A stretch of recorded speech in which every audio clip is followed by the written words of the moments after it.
Ang pag-angkon og tinuod nga kalinaw sa kinabuhi diha lamang sa Ginoo nato makaplagan igsuon.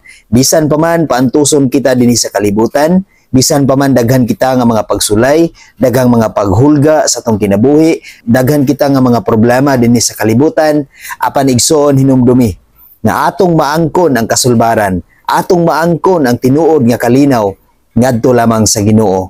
Kung kita nahiusa ngadto sa Dios, kung kita matinud-anon nga nidawat ni Kristo sa atong tibuok nga kinabuhi, nahiusa kita sa Dios. Og ang kalinaw sa Ginoo ato gayud kanang maangkon.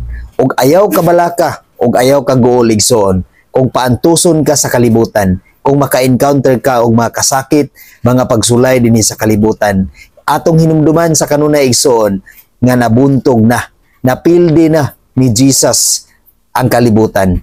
Ang tanang lihok, tanang buhat sa kalibutan, napildi na ni Jesus.